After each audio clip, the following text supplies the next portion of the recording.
Well, good evening, everyone, and thank you for joining us for part 4 of our four-part series of the Cattle and Carcass Training webinar. My name is Jody Pitcock, and I am with the USDA Agriculture Marketing Service, Livestock and Poultry programs. I'd like to welcome back all that have been following this series and anyone who is joining us for the first time tonight. As with previous sessions, tonight's webinar is being recorded and will be available on the USDA website within the coming weeks. You will find the recording on our previous websites there, along with the presentation slides for future reference.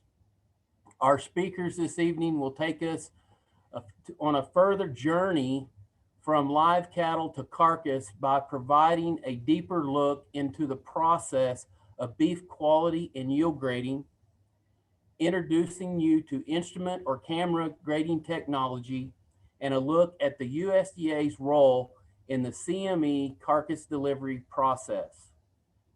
We estimate our training tonight will take the full 2 hours, and we will do our best to not go over that time. As participants tonight, you are in listen-only mode, but we will have opportunities for your questions to be answered at the end of each session. Please use the Q&A icon located in the Zoom toolbar to submit your questions. Our speakers will answer as many questions as time will allow. We also will have an interactive element again tonight, this evening, using the Zoom polling feature that some of you might have witnessed at the last session. Along with that, if you do not have it handy, I would suggest that you get a pen or pencil or a piece of paper because tonight the participants are going to have some fun activity and you will need those items when we're doing those activities. So with that, I would like to move on and introduce our first speaker before we get started. Tonight's first speaker is Mr. Dr. Bucky Gwartney. He joins us again. You may remember Dr. Gwartney from the session 2. Dr. Gwartney is the International Marketing Specialist with the USDA, responsible for development and oversight of meat standards, including the beef, yield, and quality grades. He also serves as the technical expert on many meat-related activities within USDA and as our representative in several international standard organizations. Dr. Gwartney received his Bachelor's of Science from Oklahoma State University and a Master's of Science and PhD in Animal Science, Meat Science from the University of Nebraska. He has served as past president of the American Meat Science Association and as the past Muscle Food Division chair at the International Institution of Food Technology. Dr. Gwartney was part of a research team that received the International Meat Secretariat Prize for Meat Science and Technology and is an AMSA Fellow and OSU Graduate of Distinction. Please join me in welcoming Dr. Gwartney. Thanks, Jody, for that introduction. Good evening, and welcome to the final session of the webinar series. I hope you are enjoying the information being presented on beef cattle and carcass grading. And tonight's goal is to continue our discussion on quality and yield grading and have some interaction with the grade calculations. I'm Bucky Gwartney, a member of the Livestock and Poultry team here at USDA. Many of our programs, like beef grading, are service fee programs that aid the industry and add value to many commodities. My role as International Marketing Specialist is to manage and maintain our red meat standards so they continue to be meaningful and relevant in today's marketplace. These would include standards like the USDA beef grades or the institutional meat purchasing specifications, which are used by the meat industry for specification-driven purchases and the labeling of their meat products. And that's also true for our domestic and foreign trading partners. Tonight, we will review additional details used to apply the USDA quality and yield grades and then walk through some examples, and then let you try your hand at grading with some online grading rails. The USDA grading system provides confidence to buyers and sellers that the quality of the beef is being done in an unbiased manner, like a third party. The USDA grading shields mean a lot to consumers and those in the marketing chain. They provide a common language to those stakeholders. They transmit value signals throughout the marketing chain and can assist in promotion and marketing both here at home and across the globe. The USDA beef grades are applied across the country in a uniform, consistent manner with the highest accuracy and precision possible. I do want to take a minute to point out a very important difference between meat inspection and meat grading. Some may call this my Captain Obvious moment, but I'm surprised at how many people understand this basic difference. Remember that all meat sold commercially must be inspected by the USDA Food Safety and Inspection Service. This is a taxpayer-funded, mandatory process. Each plant that is producing or processing meat products has an establishment number, sometimes referred to as the inspection bug. That's the little circle you'll see on every meat package.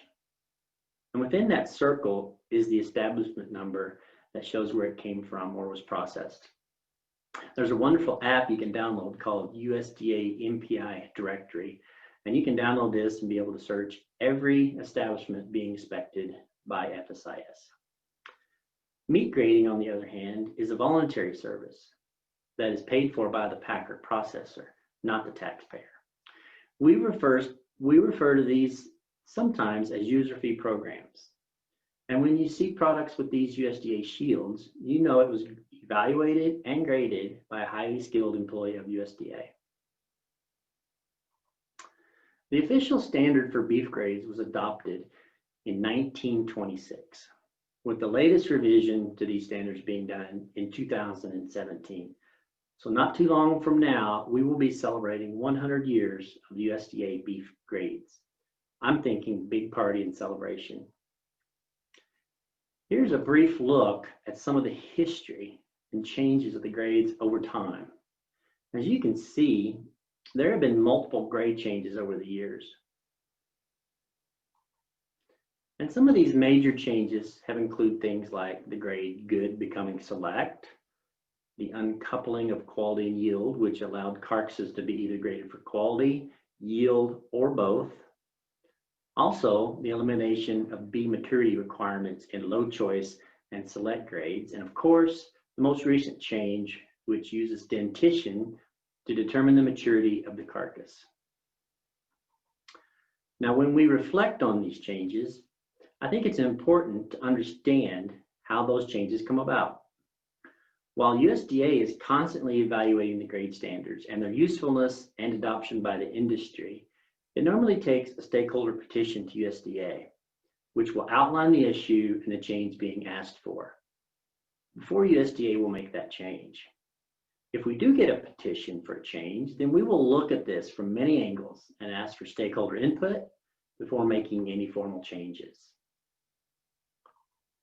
Okay, so let's get into the process of applying the USDA grades. There are many tools we use for applying the official USDA quality grade, and that's the one we're going to talk about first. These can include our official marbling photographs. They can include our ribeye area grids for calculating the size of the ribeye. Our preliminary yield grade probes or rulers are used. Obviously, we use the language and descriptions outlined in our written standards and our approved instrumentation systems, in this case, camera technologies. USDA is committed to the use of technology, particularly for enhancing our grading service. This includes the camera technology and any other technologies that may come available. Currently, of all beef being graded in the US, the camera is used on about 68% of those for official grade application. For the camera system, we partner with the American Meat Science Association to assist us in the validation and monitoring procedures for camera application in the beef plants. You are going to get an awesome overview of our camera grading systems from Dr. Shackelford coming up in the next session. In addition to making sure the camera is operating properly, we also hold routine correlations for the grade standards, doing regional and implant correlations with graders, but also annual correlations and trainings with grading supervisors. Pictured here is Chad Nelson, USDA National Meat Supervisor during one of those correlation sessions. And he's part of our 4-man meats branch in the Standard and Specification Division. Focusing on quality grade determination, we want to evaluate 3 main things. The first one being the sex class. In other words, are we evaluating steers or heifers, cows, bullocks, or bulls? This slide is showing which grades can be applied to which sex class. Obviously, for steers and heifers, we can apply all the grades, and it starts to get limited from there for cows, bulls, and bullocks. The only sex class not represented here is bulls, and for that, we will only apply an official yield grade. Maturity is next, and with the use of and adoption of dentition, the age and maturity level of the carcass being evaluated has become more standard, particularly if it's under 30 months of age. But when we need to evaluate skeletal maturity, we can assess this by looking at the various bone structures on the carcass. One of the main areas we evaluate is the thoracic vertebrae, and I will highlight that in a little bit. And finally, we want to evaluate the most important factor for assigning a quality grade, and that is the marbling level. In addition to the factors already mentioned, we also want to evaluate the lean maturity and its color, texture, and firmness. This shows various degrees of lean color as it advances in age. Here's a description in the standard for marbling texture, along with a pictorial standard for the 3 degrees of texture: fine, medium, and coarse. Here are the standards and degrees of lean firmness that are evaluated as well, ranging from firm to very soft and watery. Before any of these factors can be evaluated by the USDA grader, the carcass needs to be properly ribbed between the 12th and 13th rib and allowed to bloom so the best color is available to the grader. In other words, we want the nice color to develop before it gets to the grader for evaluation.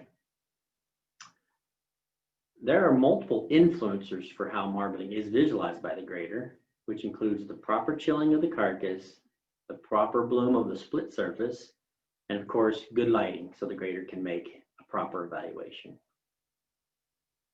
Remember, the marbling the grader is evaluating is in the ribeye surface between the 12th and 13th rib and is the intramuscular fat within the muscle, not the fat between the muscles, which we call seam fat. Okay, next we are going to be looking at our pictorial standards, our marbling standards, which aid us in determining the amount of texture and distribution of the marbling. This chart shows our marbling pictorial standards, ranging from slight marbling on the left and increasing in marbling level, which is the select grade, all the way up to the prime grade and moderately abundant. Here we see the minimum requirements for the prime grade, which include a light red color, a fine texture, a moderately firm lean, and a slightly abundant amount of marbling. For the prime grade, there are actually 4 levels of marbling. The lower 2, slightly abundant and moderately abundant, have pictorial standards, whereas the upper 2 marbling scores of abundant and very abundant only have descriptions. For the choice grade, the minimum requirements are a moderately red color, fine texture, a slightly soft lean, and a small amount of marbling. The USDA choice grade has 3 marbling levels, ranging from small on the left and increasing up to moderate. The USDA select grade has minimum requirements of a slightly red color, fine texture, moderately soft lean, and a slight amount of marbling. The select grade has only 1 marbling level, which in this case is a slight degree of marbling. For the standard grade, which is one of the lower grades for fed cattle, there are 2 marbling levels, traces and practically devoid, but these 2 don't have pictorial representations. I wanted to share some information put together by one of my former colleagues, Carol Lorenzen, and it shows a comparison of the USDA grading standards and marbling standard to that of the Japanese marbling standards. And if we look at this visually and graphically, we can see that the Japanese standards go to a much higher level in marbling score than the USDA system. And this correlates to the approximate amount of intramuscular fat within the ribeye for each grade. One of the main reasons the Japanese system is higher is because it can accommodate the high marbling breeds of cattle that are produced in Japan, like the Wagyu. I wanted to show this to you because one of the things we are starting to discuss as the meat standard staff is that we want to start looking at additional pictorial standards for the upper marbling scores like abundant and very abundant. This will allow us to better evaluate the increasing number of very high quality cattle coming through the production system. I previously mentioned in session 2 of this webinar series that there are some defects which can alter the grade being applied. And these include such things as blood splash and callus lean. Blood splash is evaluated as the amount compared to our slight marbling card. And if it is above that, there can be a downgrade. For callus lean, only up to a ½ inch of callus lean is acceptable to receive a grade.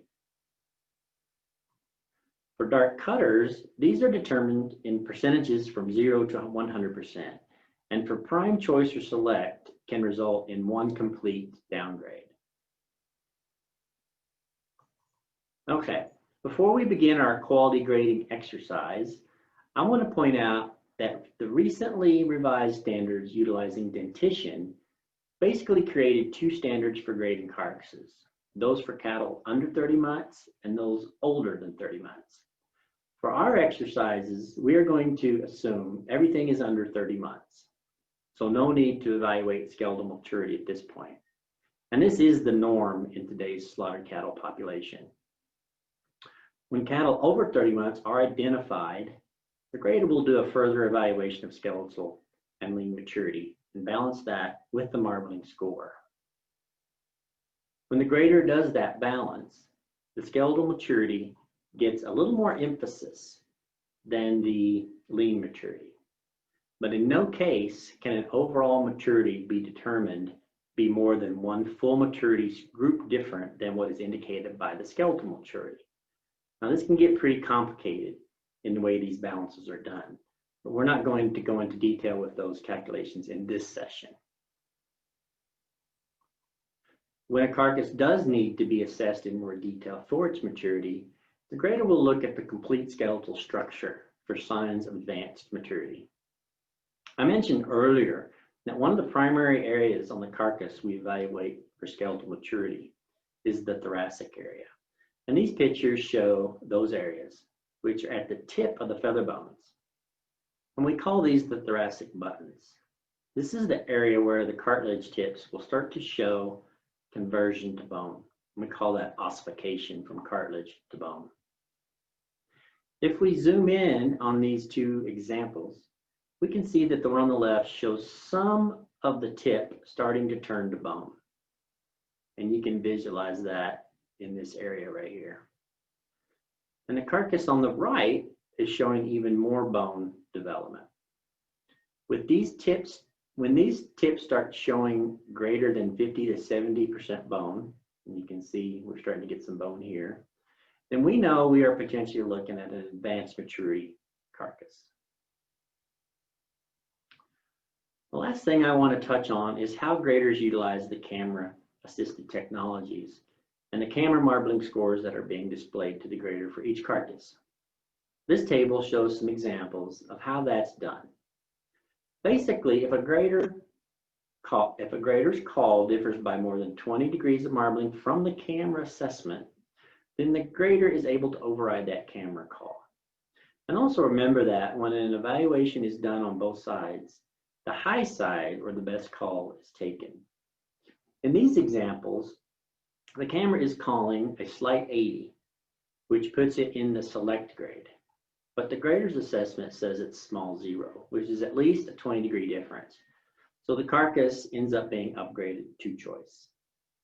The second example shows a camera evaluation at modest 30, which is choice, and qualifies it for what we call premium upper 2/3 choice programs, like a certified Angus beef program, for example. But the grader evaluates the marbling a little lower at small 80, meaning the carcass is downgraded to a low choice category. It's still choice, but no longer upper 2/3 choice, and therefore not eligible for those premium programs. Example 3 shows a carcass being evaluated by the camera as a high choice, but the grader sees it as a low prime. However, the difference is only 10 degrees, so the carcass stays as a choice carcass. And the final example shows a camera marbling score of small 10, which would make it choice.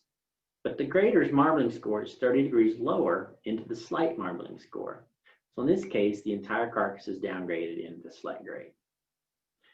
It's important to note that even when cameras are in official use in a plant, the grader has the final say and authority to determine the final quality grade. Okay, so that was a lot of information to digest, but now we are going to go to a live session and have some fun with evaluating ribeyes and assigning USDA quality grades. So back to you, Jody.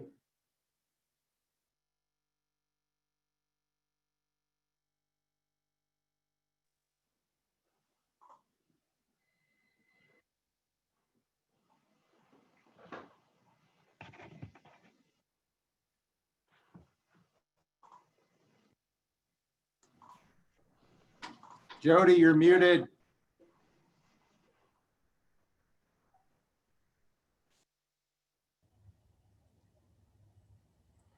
Thank you, Bucky, for taking us through that in-depth overview of quality grading. I'm excited to go through your quality grade evaluation exercise. I'll turn it back to you to lead the participants through this. Okay, thanks, Jody. Yeah, I hope we got some good information out there for you. What we're going to do now is do a little live session, do a quality grading exercise, do a recap of some of those marbling parameters that we just talked about. And so let's go ahead and get started here. First thing we're going to do is just ask a quick polling question and see if we retain some information. So the question is, which component of the quality grade has the greatest impact on the final quality grade? And I'll go ahead and let Sarah initiate that poll. We have 4 different possible answers there: carcass weight, lean color, subcutaneous fat or back fat, and then intramuscular fat or marbling. So I'll give you a few seconds to answer that question. This is a slam dunk, so hopefully everybody will get it.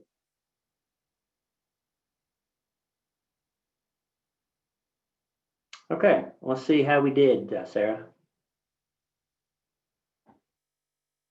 All right, 85% got the right answer. That's a good start for what we're getting ready to do. All right.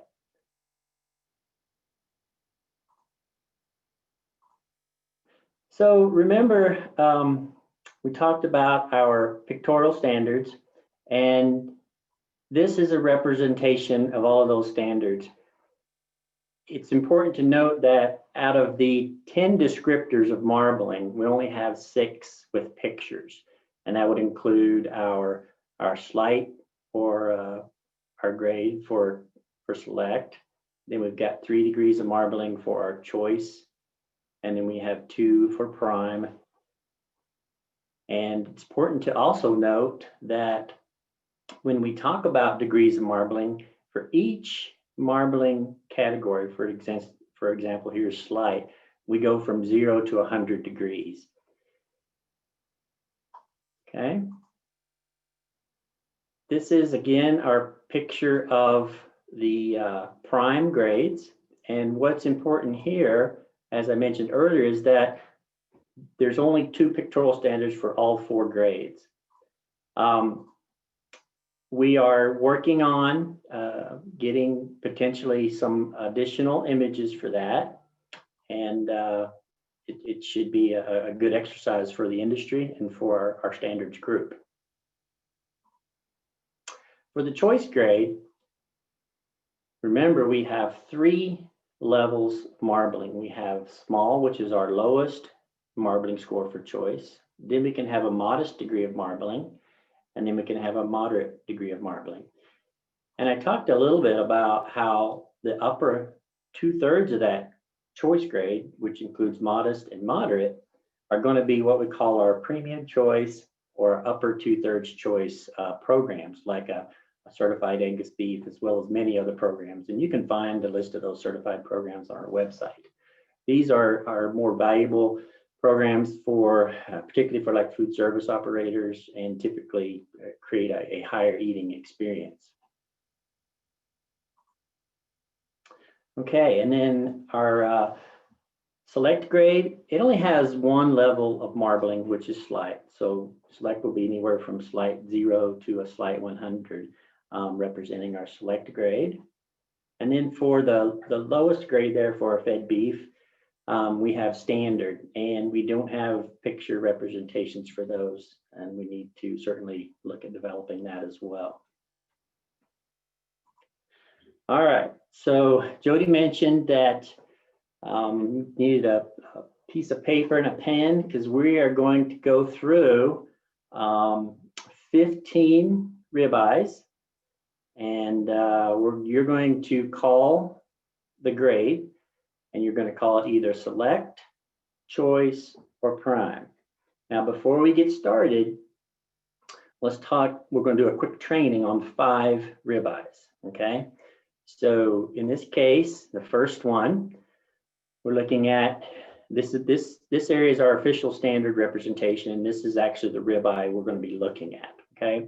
So if we look at our ribeye here, we're in the low select range. In this case, the official designation is a slight 10, excuse me. So, you know, a little bit less marbling there, and this is going to be down in the standard grade. So again, slight 0, and we're going to work our way up from low to high. Okay, carcass number 2, training number 2, still in the slight grade, a little bit more marbling, as you can note here, especially a few of the bigger flecks, but we're still into that slight grade. So this will be a slight 50, so right in the middle of the select grade. Okay, number 3, now we're working our way up to choice. Here's our small 0 standard. This particular ribeye here represents a small 80. As you can see, it definitely has a little more marbling than that low end of small. So it's pushing up towards that modest level, which would create premium programs. Okay, so this is going to be our low choice.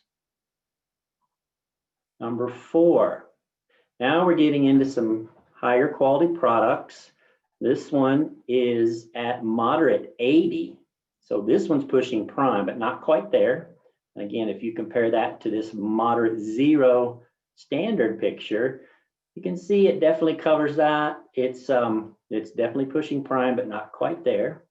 And then our last example, training number 5, is going to be our low prime. So this one is just on the lower end of primes, around slightly abundant 10. You can see it's got a little bit more marbling than this, but not as much as it needs for the middle or upper prime. So that's our quick training exercise. I'm going to actually run through that real quick one more time before we get into our exercise. You got number 1, that's a select. There's another select. There's our choice. There's our high choice or choice. And then finally, prime. Now, here's how this is going to work. So first thing we got to do is we got to get our helmet on, make sure we're ready to go, get our PPE going. Okay, got that. We've got our official marketing cards. All right. So are you guys ready to roll?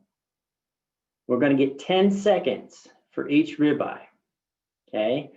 And all you're going to call is whether it's prime, choice, or select. Okay. I'm going to take this off because I've got a little glare here.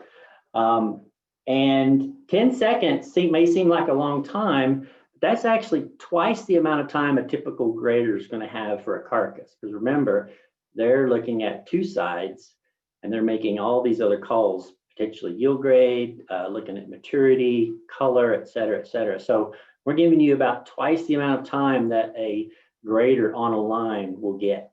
So this next slide, what's going to happen here is when I click, it's going to count down 10 seconds. And when it gets to next, then that's when I will change screens. So it's going to be pretty quick. So in 2.5 minutes, we're going to evaluate 15 carcasses. So here's your timer example.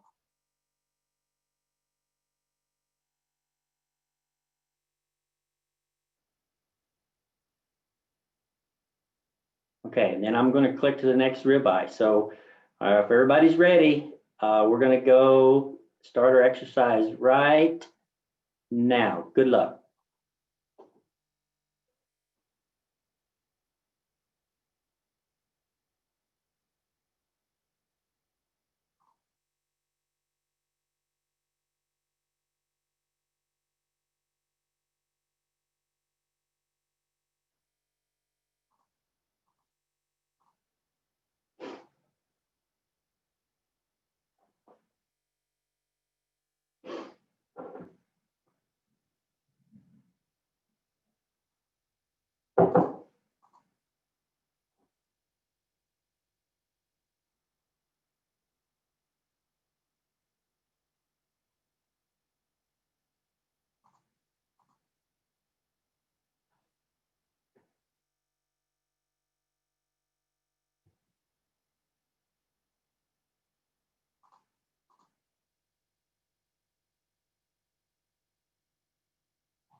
Okay, last 5. Here we go. Number 11.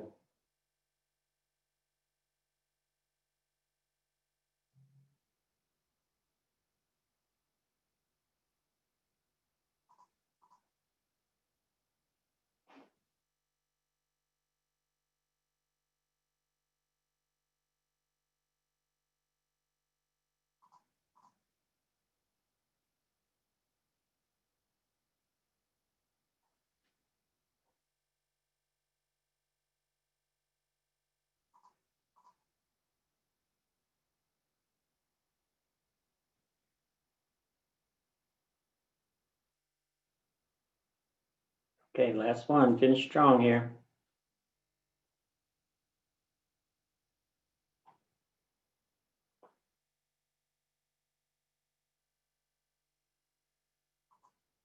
All right, excellent. How much fun can you have on a Tuesday night during the pandemic, right? So I hope you enjoyed that. So we're going to score at home. I wanted to point out that these 15 carcasses were from the 2020 American Royal Meat judging contest put on by the American Meat Science Association. And I did want to point out two more of our meats branch team. On the right is Daryl Dowd. He runs, he's the Assistant National Meat Supervisor and also is the official that put the officials on these carcasses, and also does the meat judging activities and a lot of commodity procurement certification. And then in the left there with the camera, that's Willie Horn, Dr. Willie Horn. He works in our instrument grading area and also does the procedural calibration and things for camera grading. So wanted to give a shout out to those guys. Okay, so how did you do?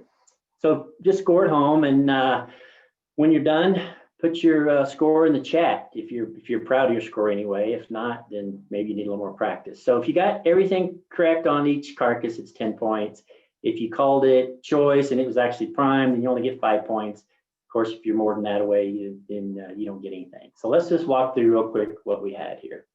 So carcass number 1, marbling score was moderate 40, which qualifies it for a high choice, or in this case, just choice. So this would become a premium type program carcass. Number 2, average choice, modest 30. So right in the middle of the road of the choice grade. Number 3, average choice, again, kind of right there in the middle with a modest 10 degree of marbling. Okay. Oh, now we got a select, it's a slight 40, so in that lower end of the select grade. A little bit darker color, but nothing to really worry about. Number 5, choice grade, average choice. So we've had several of these modists. This is a modest 40, again, a premium type carcass and program. Number 6, oh, we're pushing prime here, but not quite. We call this a moderate 70. So it's going to be a high upper 2/3 choice, but not quite into the prime grade. Again, another average choice, modest 50 for carcass number 7. So it's choice. Now we got prime. So this one just gets into prime at slab 10. Slightly abundant 10, so it's going to be a prime carcass. Here's another high choice carcass, number 9, at moderate 60. A very good distribution of marbling on this this carcass here. Number 10, average choice, modest 40. Choice carcass again. So if you're calling a lot of choice, you probably did pretty good here. All right, here's another high choice, moderate 80. Number 12, let's go back to 11. I want to do that one kind of quick. So number 11 is choice, moderate 80. Number 12, low choice, small 80. Now we're back down into the select grade. We're right in the middle of select with a slight 50. Remember, we go from 0 to 100 degrees of marbling. So this is a slight 50 select. Oh, now we got a low select. Here's a slight 30. Okay, so we got some lower grades here at the end. And then finally, slight 10. So this would be a select or a low select, if you will, on 15. So how'd you do? I hope you did well. I hope that was kind of a fun exercise to not only see kind of what marbling is going to look like to a grader or to a camera in some cases, and also giving you a sense of timing, because as we talked about, grader has a limited amount of time to make all these assessments and to make sure that that grade gets applied correctly. So with that, we're going to run into our next session here on yield grading. So I'll see you in a bit.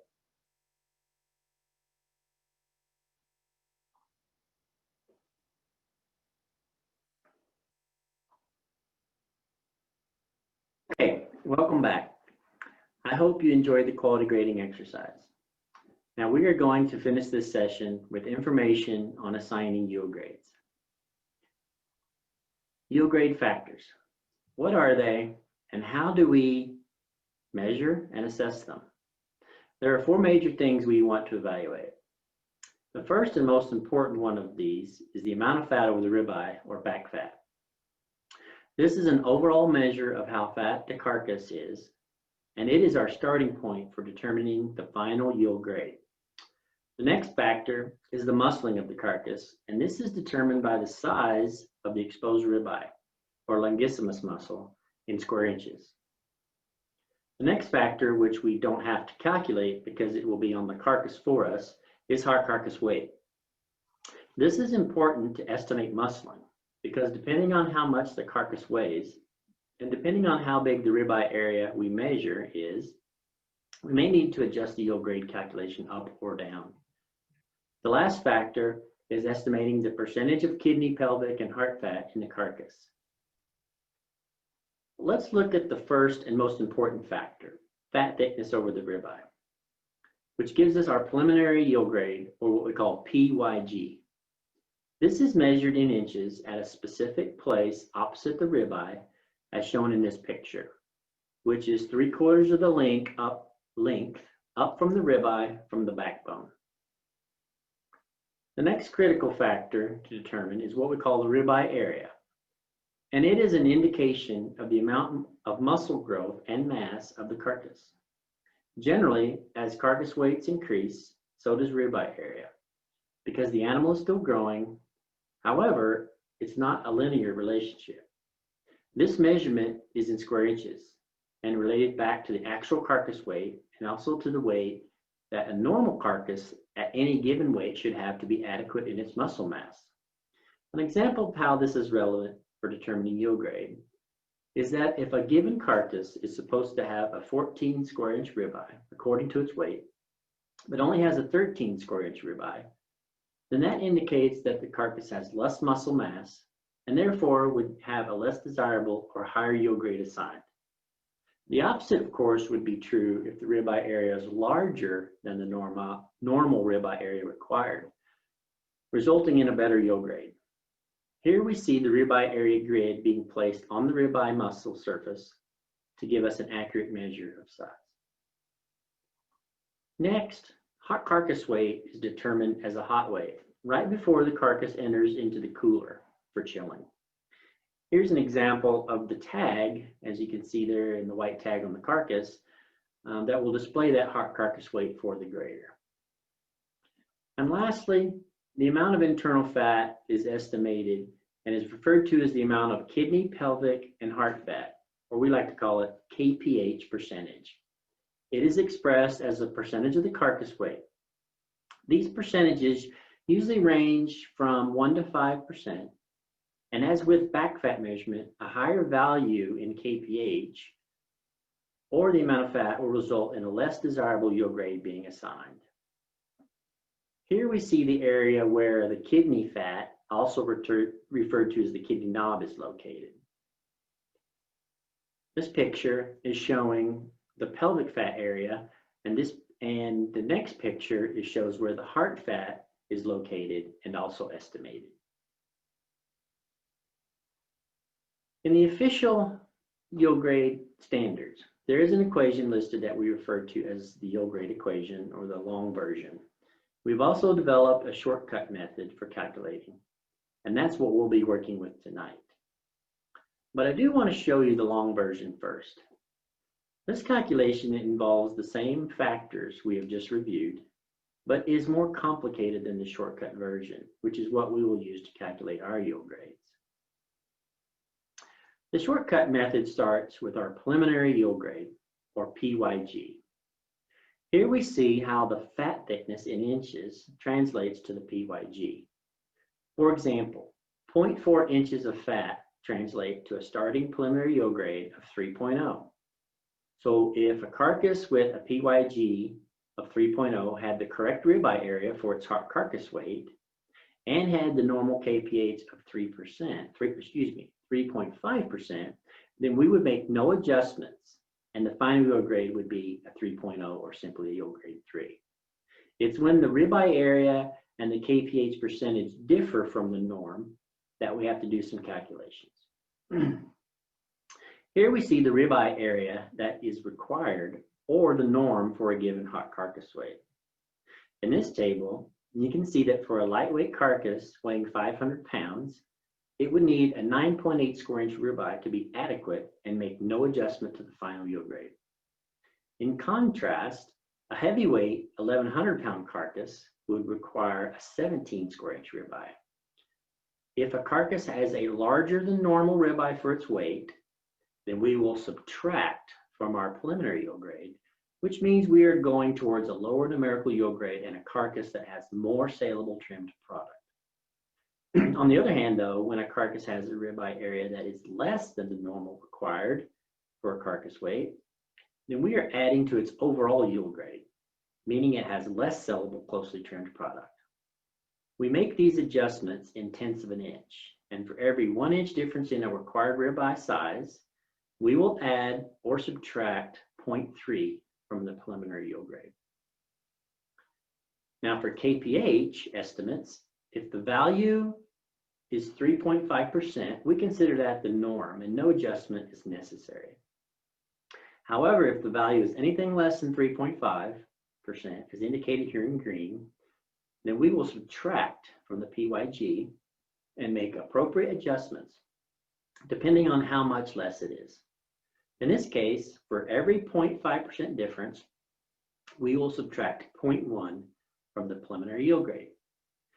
If the KPH is higher than 3.5% norm, as indicated here in red, then we will add to the preliminary yield grade, indicating that this is a fatter animal and will have a higher yield grade number. Okay, all adjustments are made in tenths and any fractions are dropped. And for final yield grade, we assign this as a whole number. So for example, if you calculate a yield grade of 3.5, this would simply be a yield grade 3 carcass. Now here is the shortcut method going step by step. So just follow along here. The first thing we determine is our PYG. And in this case, we are at 0.4 inches or a PYG of 3.0. Next, we get our carcass weight and the required ribeye area for that weight, which in this case at 800 pounds is a 13.4 square inch ribeye. Our actual carcass has an actual ribeye size of 15.4, which is larger than what's required, which means it's more muscular than the norm. So we take the difference between the required and the actual. In this case, it's a 2 square inch difference. And we multiply that by our consistent factor of 0.3 to get an adjustment of 0.6. And remember, this is a better muscled carcass, so we know the yield grade should be lower, and therefore we will subtract this 0.6 value from our preliminary yield grade.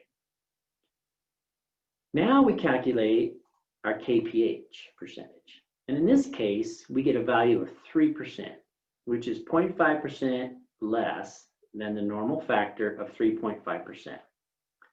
So we adjust our PYG down by 0.1 because a carcass with less fat will have a lower numerical yield grade. So our final calculation here is 3.0 PYG, subtract and adjust down for ribeye area at 0.6, and subtract and adjust down for KPH percentage at 0.1, reaching a final calculated yield grade of 2.3, and ultimately a final yield grade of 2. Okay, here's a couple examples for you. In this case, we've got a hot carcass weight of 639, and we're going to have a PYG of 2.6. This particular carcass needs an 11.4 inch ribeye, but our actual ribeye area is 12.4, which means it's more muscled. So we have a difference there, and it calculates, we're going to subtract 0.3 from that preliminary yield grade. KPH is 2%, and according to the KPH chart, the adjustment for 2% is minus 0.3. Remember, because this is a trimmer carcass with less fat, we would expect the yield grade to be better. So the calculated yield grade here ends up being 2.0, or simply a yield grade 2. Another example, here's a carcass with a PYG of 2.7, okay, preliminary yield grade. 815-pound carcass requires a 13.5 inch ribeye, but this carcass only has 13.1, so it's a little less than it needs. That means it's a little lighter muscled, so we do our factors here, and we're going to add 0.1 to our preliminary yield grade. Its KPH is at 2.5%, and according to the KPH chart, the adjustment for 2.5% will be a minus 0.2. So our final calculated yield grade is 2.6, or in this case, simply a yield grade 2. Okay, so that gives us a quick, brief overview of our yield grade factors. And now we're going to join into another live session and finish up the session with some yield grade evaluation exercise. So right now, I'm going to turn it back to Jody, and I'll see you in a bit. Thanks. Well, thank you, Dr. Gwartney. That was a lot of fun. That quality grade exercise, I really enjoyed that. I remember seeing those carcasses. I was at the American Royal, and I actually did better tonight than I did the other night, or the first time I seen those carcasses. So it was good to reevaluate that. I really appreciate everybody putting their scores in the chat. That was kind of fun. There's a few names that I recognized that come through there that scored really well. There's a few newbies, first timers that look like they scored well. So I hope everybody enjoyed that. But I think this next exercise that you're going to go through, Dr. Gwartney, is going to be just as fun, but maybe a little bit more challenging. I'll go ahead and turn it back to you, Bucky. Okay, Jody, let's finish up the night for this session anyway, from me on yield grade evaluation. We're going to start with a polling question. So which component of the yield grade factors is going to have the most influence on the final yield grade? You can choose estimated kidney, pelvic heart fat percentage, fat thickness over the 12th rib, or PYG, the hot carcass weight, or ribeye area. So go ahead and hopefully everyone will get this right too.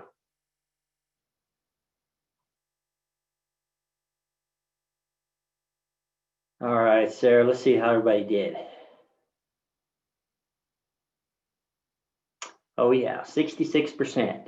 That is our starting point, folks. So when we go through this exercise, remember that our fat thickness or our preliminary yield grade is our baseline, and we're going to adjust for marbling, either up or down, depending on how much difference there is for its given weight, and then adjust up or down for % kidney. So it's really important to get that external fat correct. So let's go ahead and close that out.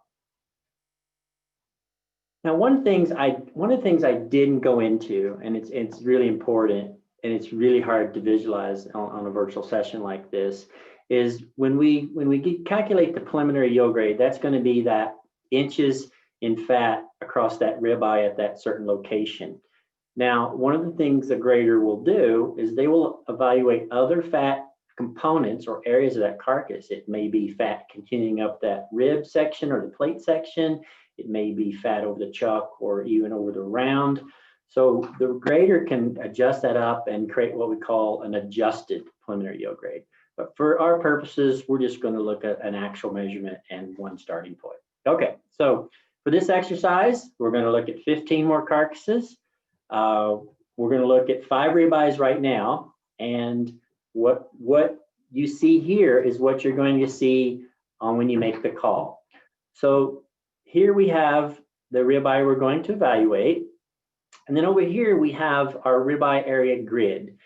Now, you don't have to measure this because we're going to provide the information down here. For this example, we got a PYG of 3.2, so that's going to be that fat thickness right here. We've got a 967-pound carcass weight. It's going to need a 15.4-inch ribeye, and in this case, it has a 15.6. So we're going to subtract just a little bit there. It's got lower pH at 2.0%, so we'll subtract 0.3. So a final yield grade calculation of 2.8, or simply a yield grade 2. And when you guess the yield grade on these ribeyes, just guess 1, 2, 3, 4, 5. I did want to point out before we move on that this grid represents square inches, and each dot is 0.1 inch. So this particular rectangle right here is 8 square inches. Then another one there and another one there, so that'd be 10. You got 2 additional square inches here and a square inch here. So this entire area is 13 square inches. So you kind of get a sense of how that can be visualized in the virtual world here. Okay, carcass number 2. Again, these are the factors you're going to see. You've got 10 seconds to make your assessment, whether it's a 1, 2, 3, 4, 5. Here we have a little bit fatter carcass at a 3.3 PYG, needs a 14.9 ribeye, has a bigger ribeye of 15.7, going to result in a lower yield grade number. So we subtract. We have a slightly less KPH at 3%, subtract 0.1. So this one ends up at 3.0 or yield grade 3. Okay. Moving on to a little bit fatter carcass, not necessarily fatter, but going to have a different ribeye requirement. So this is a 3.3 PYG, hot carcass weight of 875, needs a 14.3 square inch ribeye. But in this case, it's a little light muscled. It only has a 13.6. So we're going to add 0.2 to that PYG. No change in KPH. Remember, 3.5 is our norm, so 0 change there. So final yield grade of 3.5, or simply a yield grade 3. All right, now we're getting into a little bit more fat here. So here's carcass was a yield grade, or excuse me, a PYG of 3.8, needs a 15.0 for its weight, but again, it's a little light muscle too. So it's only got a 13.8 square inch ribeye. So we're going to add to that PYG. It's also a little bit fatter internally. Its KPH here is 4.5%. So we're going to add 0.2 to that. Final yield grade of 4.4 or yield grade 4. And then our last carcass, PYG of 4.0, getting pretty fat there, needs a 16.7. In this case, it's very light muscle according to its weight. It only has 11.5. So we are adding 1.56 to this PYG. Then we add 0.3, or excuse me, for KPH, I believe that's incorrect, should be just 0.1. But anyway, we end up with a final yield grade of 5.9 or yield grade 5. All right, so put on your grading hats, get your thinking caps on. We got 15 ribeyes, 10 seconds for each one. And all you need to do is just call your final yield grade of a 1, 2, 3, 4, or 5. Here's our timer example again, and then we're going to jump right into it. So get ready.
Okay, we got 5 more. Finish these.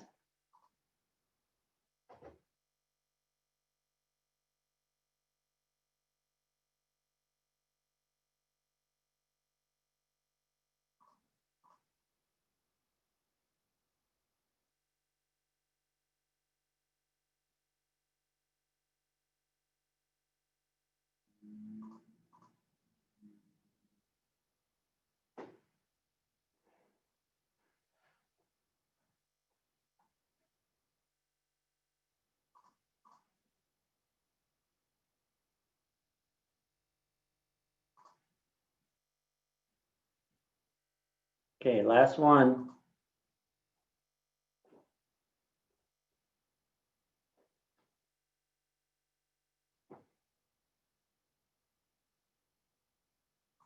All right, how did you do?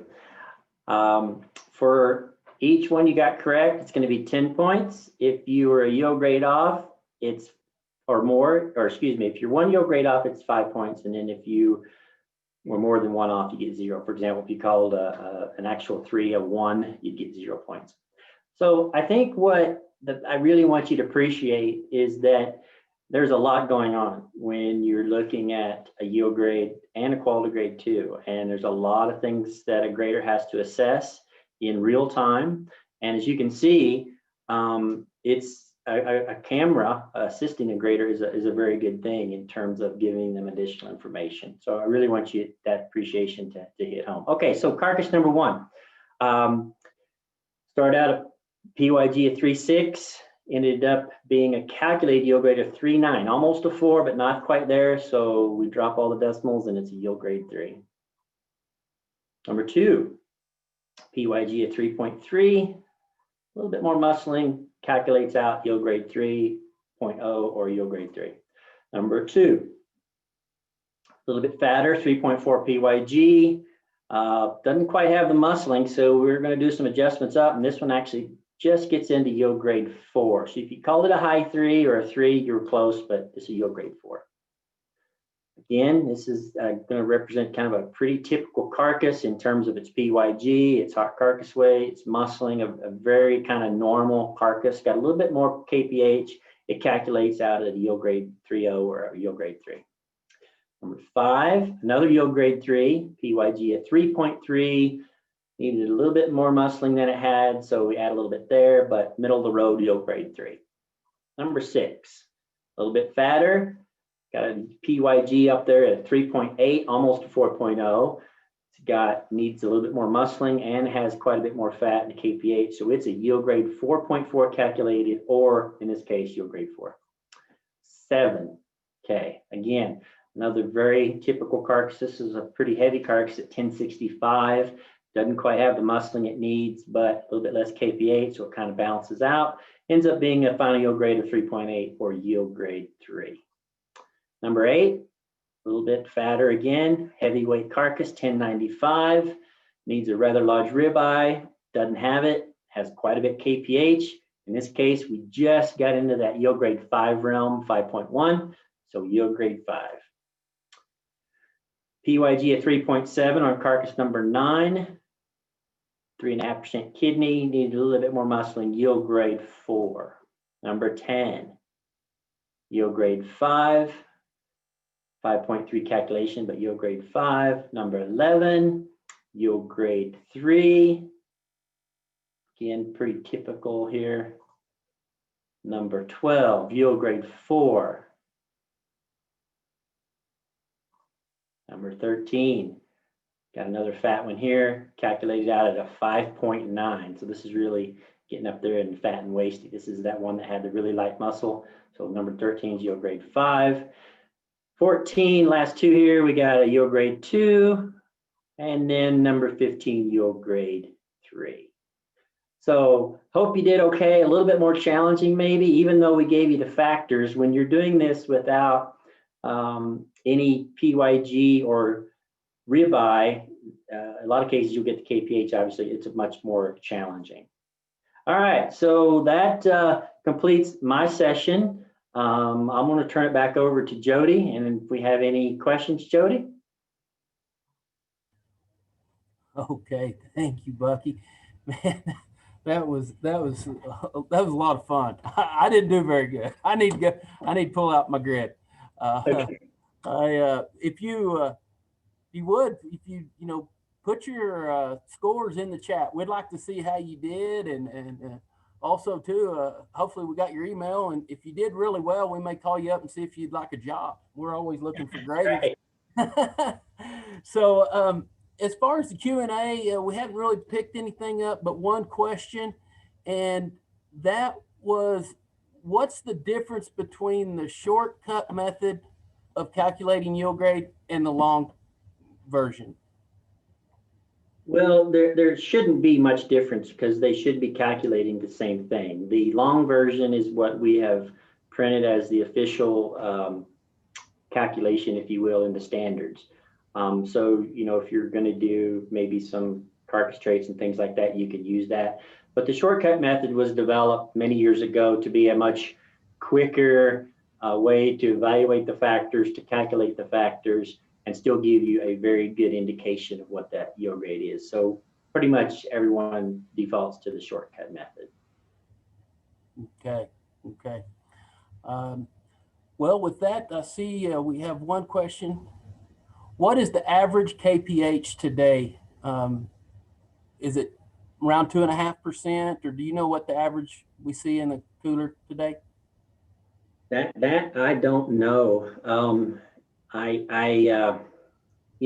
If you think about in terms of where our kind of population fits, and most of them fit in that yield grade 3, Jody, and that's held pretty constant over the years, maybe trended up slightly with some longer feds and longer ages and things like that. So, I don't want to guess, but I'm going to guess it's at least, if I had to, pushing the 2.5, 3, maybe a little less than 3.5%, but I don't know for sure. And I don't even know if we have that kind of data.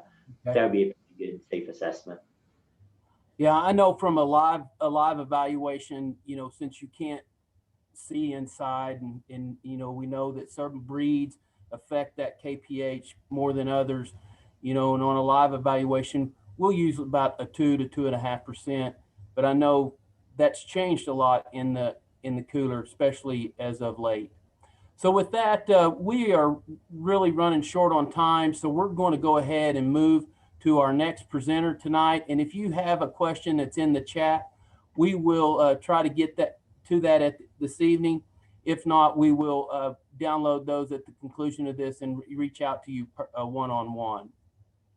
So the next presenter tonight that I would like to introduce is Dr. Stephen Shackelford. Dr. Shackelford is a USDA Agriculture Research Service scientist in the Meat Safety and Quality Research Unit at the U.S. Meat Animal Research Center.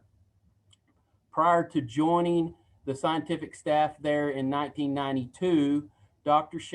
Shackelford conducted graduate research at the center as part of his study at the University of Georgia and at Texas A&M University. As part of the interdisciplinary team, he has conducted research on a variety of topics related to various aspects of carcass composition, meat quality, and food safety of beef, pork, and lamb. Please join me in thanking Dr. Stephen Shackelford. Good evening. Tonight I'm going to tell you about the development of the US Mark beef carcass grading camera. This work began in the 1990s and has continued with technology transfer efforts, including adding additional functionality ever since. This work is a collaboration of myself, Dr. Andy King, and Dr. Tommy Wheeler at the USDA ARS US Meat Animal Research Center. This work has frequently involved numerous industry collaborators and the assistance of grading experts from the Ag Marketing Service. In the 1990s, we developed a system to predict the retail product yield of beef carcasses based on image analysis using off-the-shelf equipment. We demonstrated that a high proportion of the variation in observed retail product yield could be accounted for by this prediction. We were approached by IVP Incorporated and asked if we could adopt this technology for online application to beef carcasses.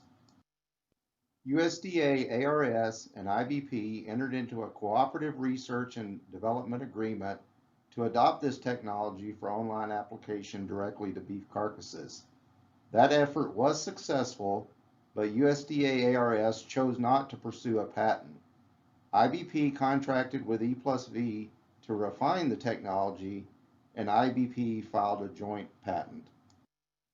Over the last 20 years, we have worked with E+V and multiple packing companies to conduct technology transfer efforts, including adding additional functionality to the system. By this point in the webinar series, you've heard numerous speakers refer to the grading process. In North America, grading is conducted on ribbed beef carcasses where the ribeye and associated muscles and fat cover have been exposed by a cut between the 12th and 13th ribs.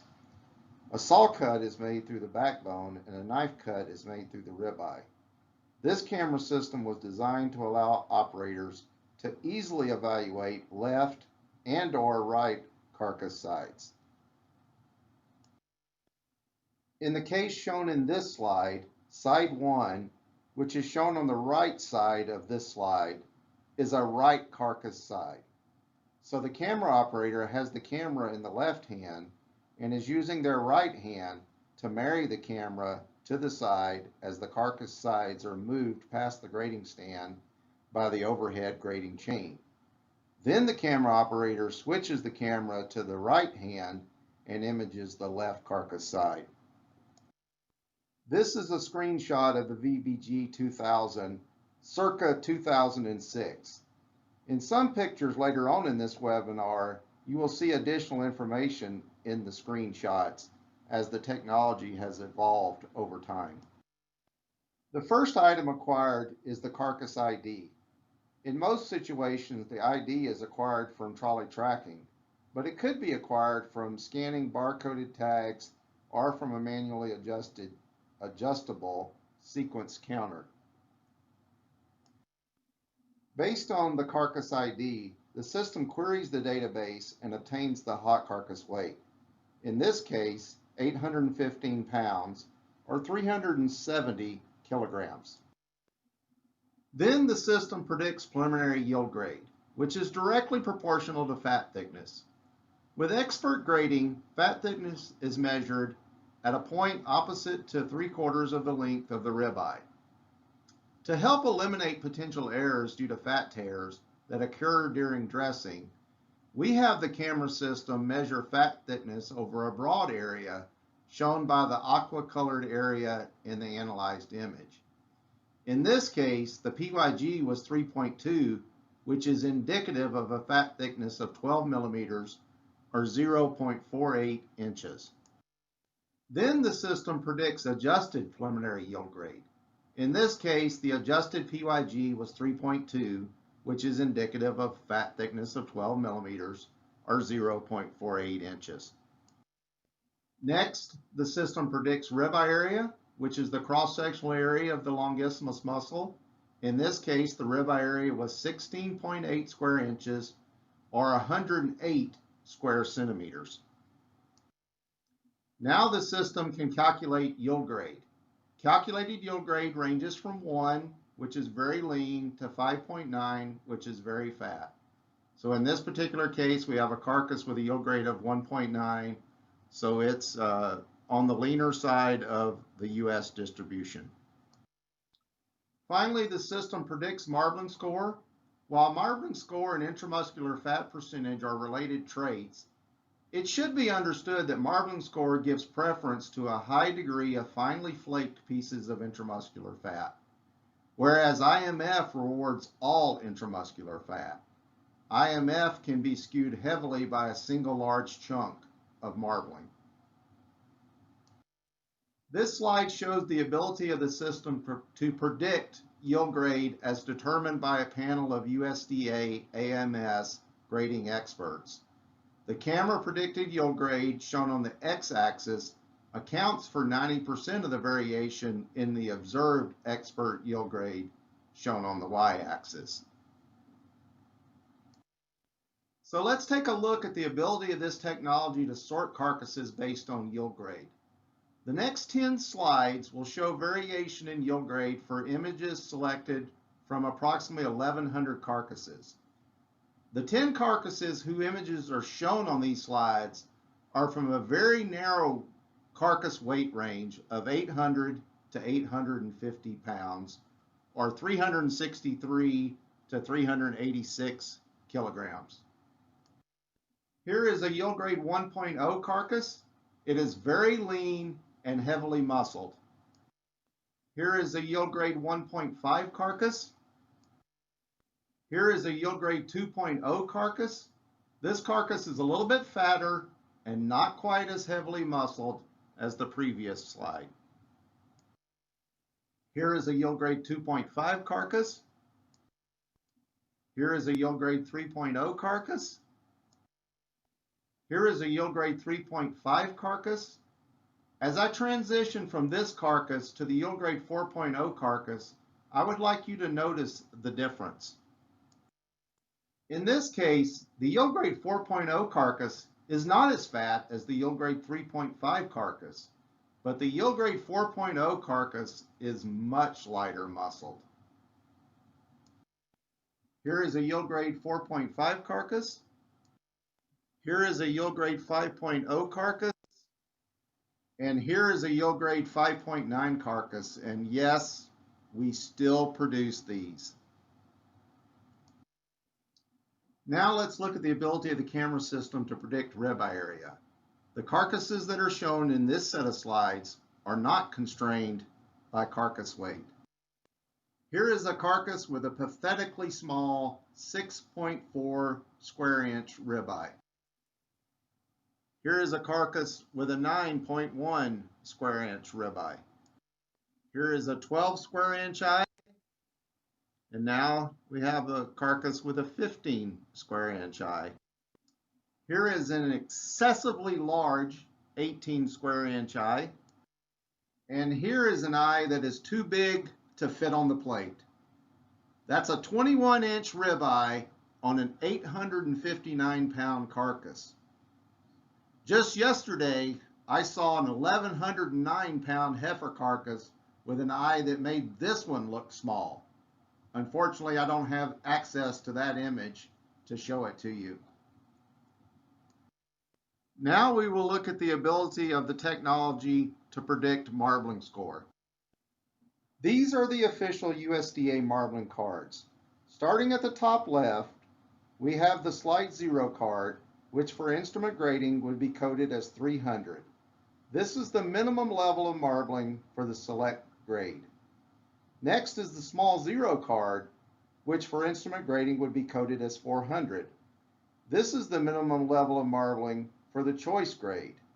Next is the modest 0 card, which for instrument grading would be coded as 500. This is the minimum level of marbling for average choice, and this is the minimum level of marbling for several branded programs, such as Certified Angus Beef.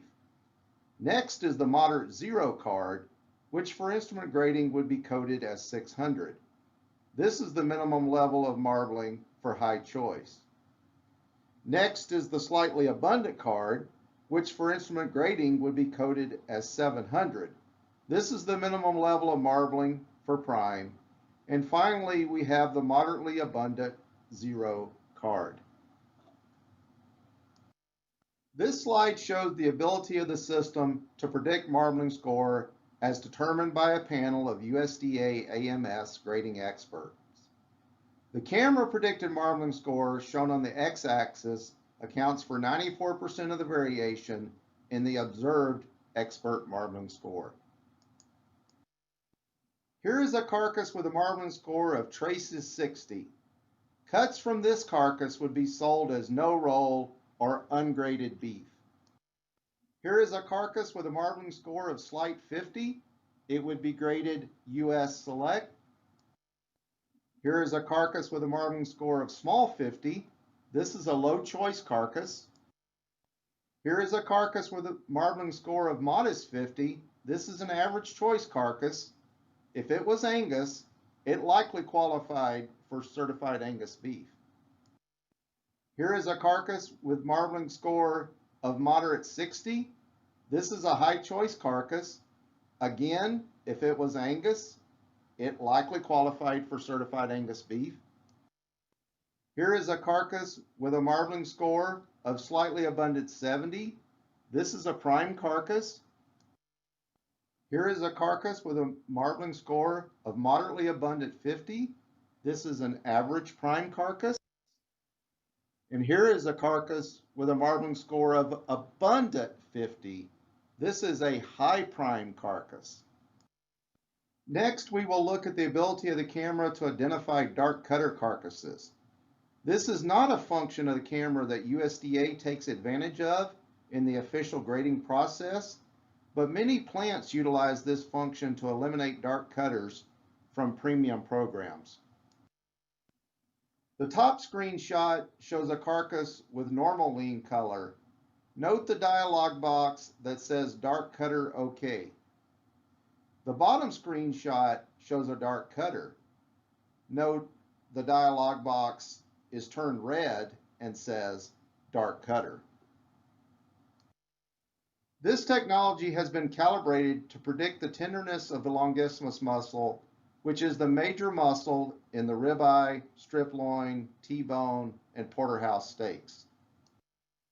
This slide shows data from the validation phase of an experiment where we use the camera to either predict the carcass as tender or not tender. The carcasses predicted to be tender are shown by the black bars. The carcasses that were not predicted to be tender are shown by the white bars. The x-axis shows slice shear force, which is an instrumental measurement of tenderness. The higher the slice shear force, the tougher the meat. Whereas 28% of the carcasses that were not predicted to be tender had high slice shear force values, only 11% of the carcasses predicted to be tender had high slice shear force values. This is a screenshot from a packing plant that used the technology to identify tender select carcasses. This slide shows the most recent addition to the tenderness suite for the grading camera. If the grading camera is applied to a carcass and we predict longissimus tenderness, that information has utility for controlling tenderness variation of other muscles. After 28 days of postmortem aging, center cut top sirloin steaks from carcasses predicted by the VBG 2000 Gigi camera have a lower mean slice shear force value than those from carcasses not predicted tender. Whereas 12% of the carcasses that were not predicted to be tender had high slice shear force values for the top sirloin muscle, none of the carcasses predicted to be tender had high slice shear force values. In an earlier session in the webinar series, there was a question about fat color. While fat color is not part of US grading standards, it is used in the Australian grading system. In Australia, we have been fairly successful in using the grading camera to classify carcasses for fat color. Fat color is evaluated in the seam fat immediately lateral to the lateral end of the ribeye. On the left side of this slide is a carcass scored as 0 for fat color by the Australian grading expert Janine Lau. And on the right side is a carcass she scored a 6 for fat color. In these cases, the grading camera successfully classified fat color. The problem arises when the carcass is so lean that it's difficult for the program to identify the proper area for fat color evaluation. So on some ultra lean cow carcasses, this technology cannot properly assess fat color. Now we'll give you some information that you need to know to understand how this all works. First of all, the packing plants own and operate the grading cameras. USDA does not own or operate the technology. Just as grading is voluntary, it is the packing plant's choice to use or not use the technology to augment the grading process. There are numerous ways in which companies choose to make use of the technology. Some plants operate the grading cameras, but still rely on the USDA graders for all aspects of yield grading, quality grading, and certification. However, most plants do not use USDA yield grades. Instead, these plants use the camera to determine vision yield grades. Some plants use the camera for marbling assessment for quality grading determination only. Other plants use the camera for marbling assessment for quality grade determination and program certification. In either case, USDA graders can override the technology if they perceive a large error in marbling assessment. Before the grading day starts, a plant employee conducts system check on the grading cameras. At the beginning of each shift, USDA marbling check is conducted with a USDA grader using the cards that are owned by the grading service and maintained under the control of the USDA graders. System check uses a faux ribeye card. This card, which is shown on the right side of the slide, has 2 holes in it. If we look at the nose of the camera, you will note that there is a tab on each side of the nose. The tab on the left side of the camera helps the operator to firmly align the left side of the camera to the rib cage of the left carcass side. The tab on the right side of the camera helps the operator to firmly align the right side of the camera to the rib cage of the right carcass side. The holes in the system check card allow the technician to position the camera, position the card appropriately on the camera nose. The system check examines ribeye area, fat thickness, and yield grade against reference values to see that the camera is geometrically sound. The system check examines the color of the ribeye to see if the camera and light source are functioning correctly. A recent addition to the system check process is to check camera sharpness. This is a screenshot at the completion of the system check. On the left is the image of the card, and on the right is the analyzed image. I would like to point out a few things. I have enlarged a few parts of the screenshot. First and foremost, the system check is okay. All 3 parameters of ribeye area, PYG, and yield grade were okay. Speaking of okay, happy birthday to Jade from Oklahoma. Every system check image is saved and is available for diagnostics. For instance, did it fail system check because the camera glass was dirty? A recent addition to the process that has not yet been rolled out to the industry is the sharpness check, shown at the bottom. In this case, the value was 68. For camera 307, the only time I have seen the value out of the range of 67 to 70, investigation showed that I had failed to clean the camera glass. That is, the technology found my mistake. Now we are going to show a video of system check being performed before the beginning of B shift. Unlike the sharpness card that I showed in the previous 3 slides, the plants are currently using the traditional 3-card system. The 3-card system includes a small ribeye area card that is 9.5 square inches, a medium card that is 12.9 square inches, and a large ribeye card with a ribeye area of 16.4 square inches. Over the course of the video, the technician will conduct system check with each of the 3 cards.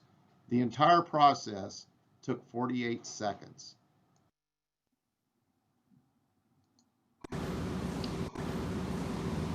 Now the technician is launching the system check for the small card. And system check is okay. That was a 9.5 square inch ribeye. Now he's placed the medium card onto the camera and he's launching the system check for the medium card.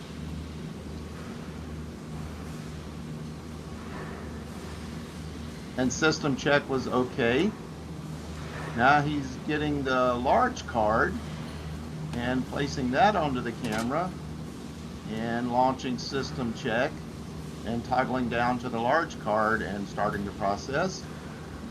You can see there the medium card was 12.87 square inches and the large card is 16.37 square inches.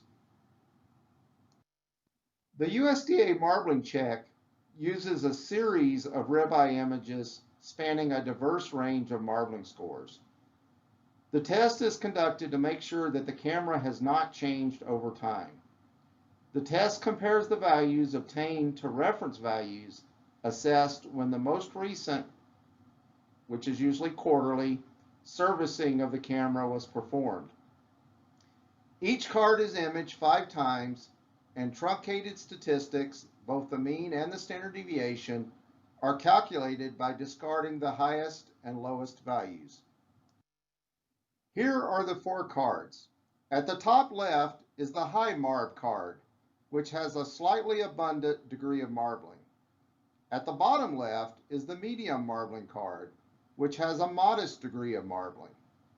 At the bottom right is the low marbling card, which has a traces degree of marbling. And at the top right is the USDA card, which has a slight degree of marbling. As with a system check card, these cards have the holes to align the cards on the camera nose. This is a screenshot after reading the high card. This is a screenshot after reading the medium card. This is a screenshot after reading the low card. Note that this image of a ribeye with a tracing marbling score is measured as slight 23. This does not mean the camera is out of target. Cards do not reflect light in the same manner as meat does.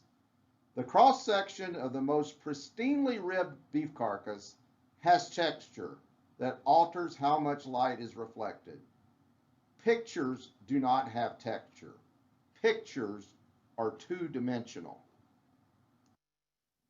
This is a screenshot after reading the USDA card. Note at this point, all of the boxes are checked. If we click close, we can see the statistics. If I enlarge the statistics, you can see the target for the high card is 711, and it has a tolerance of 20 units. For this check, it was assessed as 710 with a standard deviation of 0.6. The high card passed. The medium card has a target of 507 and a tolerance of 20 units. For this check, it was assessed as 506 with a standard deviation of 0.9. The medium card passed. The low card has a target of 323 with a tolerance of 25 units. For this check, it was assessed as 323 with a standard deviation of 0.2. The low card passed. The USDA card has a target of 385 and a tolerance of 30 units. For this check, it was assessed as 385 with a standard deviation of 0.7. The USDA card does not have pass-fail test. The USDA grader observes this process and records the values. These statistics are monitored to determine if a camera needs to be serviced. Now I'm going to show you a video of the USDA marbling check before beef shift starts. You will see the plant employee conducting the marbling check and the USDA grader with the clipboard ready to record the data. That process took less than 2 minutes.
These are screenshots of some commercially available videos that are out there on the internet that show the grading camera.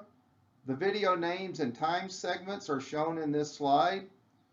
35 seconds into the Greater Omaha packing video, the camera is shown, and 1 minute and 56 seconds into the Washington Beef Agri-Foods video, the camera is shown. Now I am going to show you a video from the beginning of grading on A shift. Please understand that this video was recorded at the beginning of the day. So there are some things that you will see in the video that are occurring because it is the start of the day.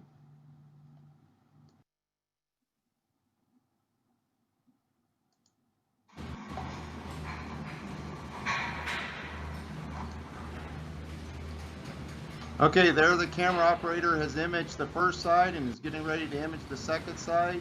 Now that first side has arrived at the grader, and you can see the data showing there on the grader input screen, and now we have the data showing for the second side. And there's the stamper stamping 2 pop stamps on that carcass as it was graded choice. And now, just like any other packing plant, we have taggers that are merchandising these carcasses in the most economical fashion. Thanks for joining us this evening, and I'll be happy to take your questions.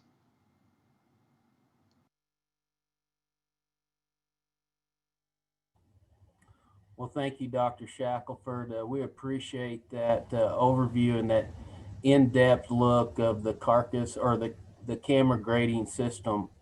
We did have a couple of questions that come through the Q&A pertaining to instrument grading. The first question was, how is KPH captured in instrument grading? So to use the cameras for USDA yield grading, the Agricultural Marketing Service made the decision many years ago that it was impractical to do a grade change to move away from the current yield grading equation. So basically, we have to make a prediction of KPH and use that in our calculation of yield grade. So that is done. It is not very accurate. That prediction of KPH only explains about 20% of the variation in KPH. In general, fatter cattle tend to have more kidney, pelvic, and heart fat, but there are all kinds of examples that break that rule. The dairy breeds tend to have higher KPH. So this system is going to underestimate the KPH level for those kind of cattle. But that's how it's handled. Those are the hoops that we jump through. And as it turns out, it probably really wasn't necessary because most people don't use it for USDA yield grades. Instead, it's used for vision yield grading.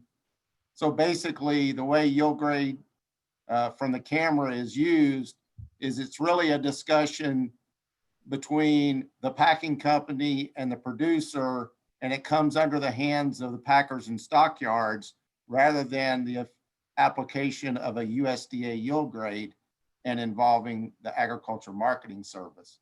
That's not to say there aren't a lot of those traits that are used in specifications, such as certified Angus beef has a specification for fat thickness and traits like that. And then I saw there was also a question about, can implants influence this, especially in heifers? Implants can influence a lot of traits. Certainly growth being the main one, but they also affect muscularity. So I don't know specifically what you might have been driving at there, but there are a lot of traits that as we go from natural cattle to aggressively implanted cattle, we can see big differences in a lot of traits. It all becomes a trade-off of pounds versus marbling score, potential dark cutting, and some of those other things that might happen with aggressive implants. Okay. Thank you, Dr. Shackelford. that's all the time that we have for questions regarding the instrument grading. If you have additional questions, please put them in the Q&A. And if we have time at the end, we will address them at that time. So to move right along, our third and final speaker tonight will be Mr. Joe Barksdale. Mr. Barksdale is a supervisory marketing specialist with USDA Livestock and Poultry programs. He graduated from Sul Ross State University in Alpine, Texas, and has over 30 years of experience with the USDA Agricultural Marketing Service in the application of U.S. standards to determine quality and yield. Mr. Barksdale currently supervises the USDA voluntary grading activities in plants in Texas, Kansas, and Oklahoma, and works closely with USDA Market News to execute CME live cattle deliveries in the Texas Panhandle and eastern New Mexico. In 2015, Mr. Barksdale served as the technical representative for USDA as Mexico established the country's their own official beef standard. He previously discussed USDA beef carcass grading and CME deliveries at the first Cattle and Carcass Training Center event that was held at West Texas A&M back in October of 2019. Please welcome Mr. Joe Barksdale. Hello, everybody. This is Joe Barksdale with QAD coming to you from the XIT building in Bovina, Texas. The XIT was the biggest ranch under fence, composed of 3 million acres. It was housed between Lubbock County and the Oklahoma Panhandle and counties west. So if you took a line from Lubbock and went north and west, that composed of the 3 million acres that the XIT was formed around. The Farwell Brothers was a construction group out of Chicago, Illinois, that accepted the bid that the 17th legislation commissioned to pay for this building of the Texas Capitol.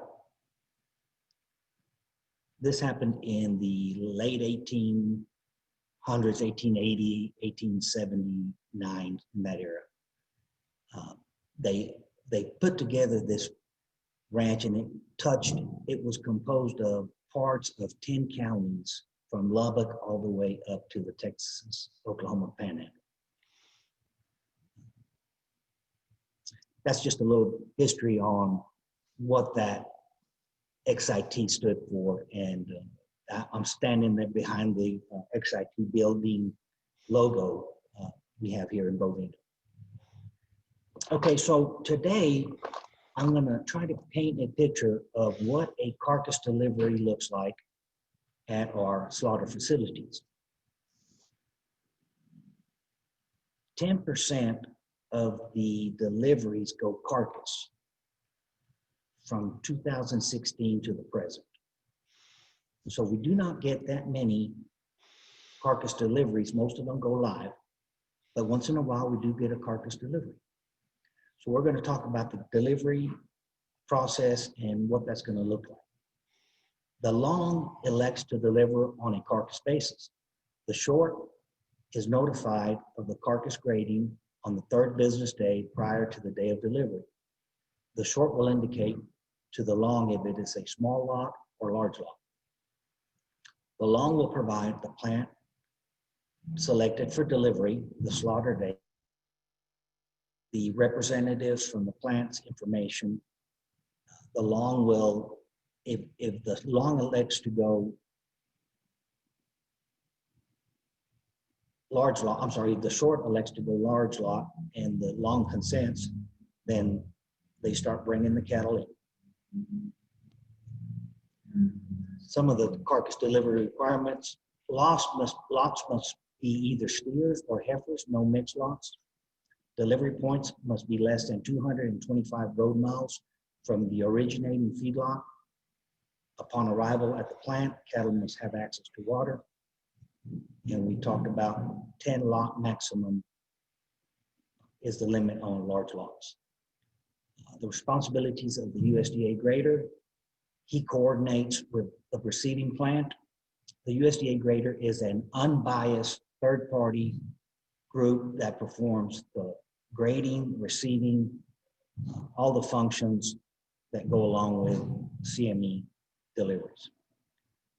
The grader is trained in unloading, harvest floor operations, cooler and transfer, and applications of the standards. On the applications of the standards, as frontline supervisors, we maintain a really tight line on quality and the repeatability of quality assurance, so of accuracy.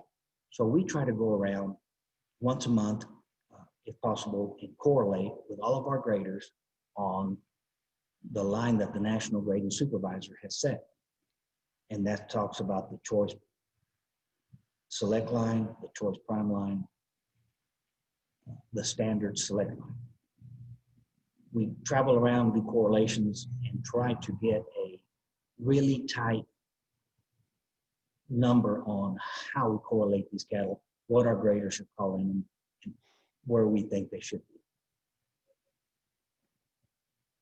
We'll talk a little bit about the unloading of the plants. Deliveries are from 6 a.m. to 6 p.m. The USDA grader inspects cattle for physical characteristics. We have a requirement for no lumps, bumps, or bruises, no predominance of dairy breeding characteristics, and no predominant hump height.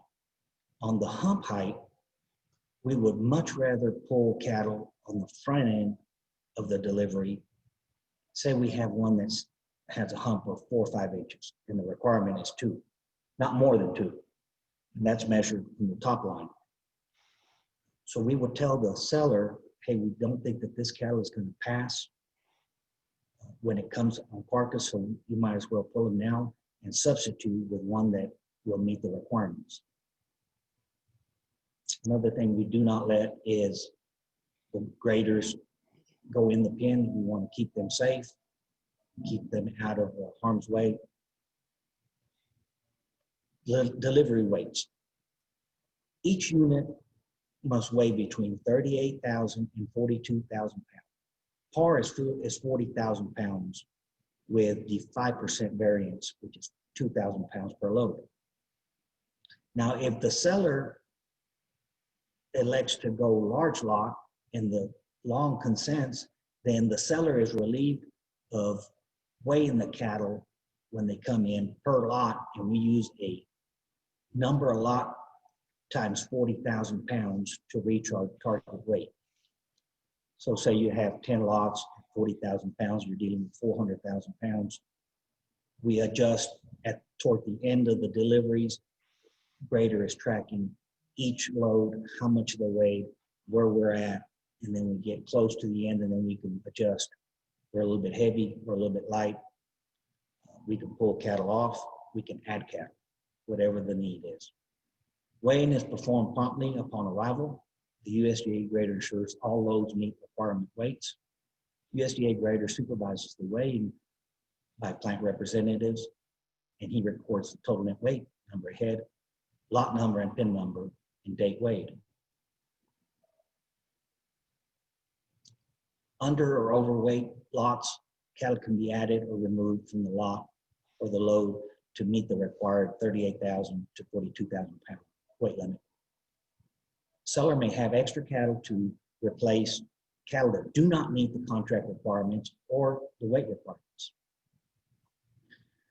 Extra cattle, the plant may segregate any extra cattle and buy them separately, eliminating the need for a backhaul to the feedlot. After all trucks are unloaded for each contract and the weight requirements, the USDA grader will call CME. My topics are going to be other deviations on the carcass side. If one or more carcasses are condemned or deemed unacceptable, this carcass shall not be considered as part of the load. If removed, total carcass weight will reflect only carcasses accepted for delivery. Total delivery weights shall be reduced by average live weight times the number of cattle removed. If the total live weight falls below the 5% tolerance per lot, or whatever number of lots we have times 40,000, the amount equal to par value for the animal of the average live weight or average dollar value remaining of the remaining carcasses, whichever is greater, shall be credited to the law. Excess is trimming, and this is for injection sites, bruising, other carcass defects that will reduce the total delivery carcass weight and result in the resulting hot yield. Par is 63% hot yield. Procedures and standards for grading, quality and yield, and weighing. After completion of weighing and visual inspection, cattle are placed in a holding pen.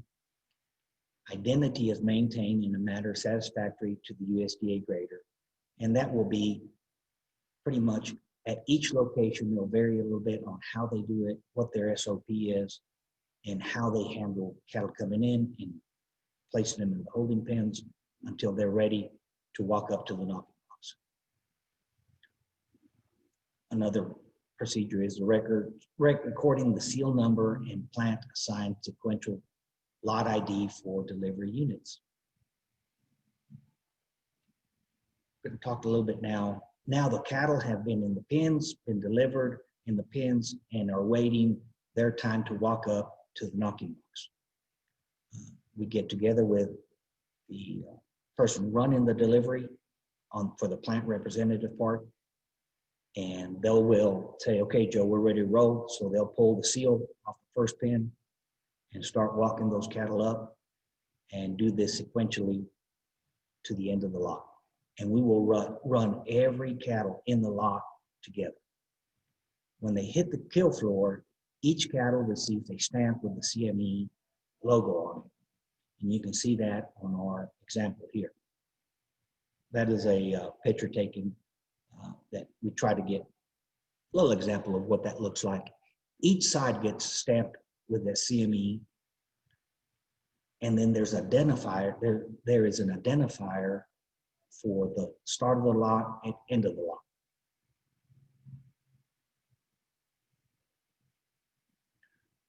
Talked a little bit about weight requirements. Par for carcass delivery is 600 pounds to 900 pounds. Any carcass below or above these weights will be noted by the USDA grader and reported to CME. Livers, anything greater than 20%, are noted and reported to CME. The short is responsible for the liability of greater than 20% livers that are condemned. CME contracts commenced through December 2020. Par is yield grade 3, 65% choice, 35% select.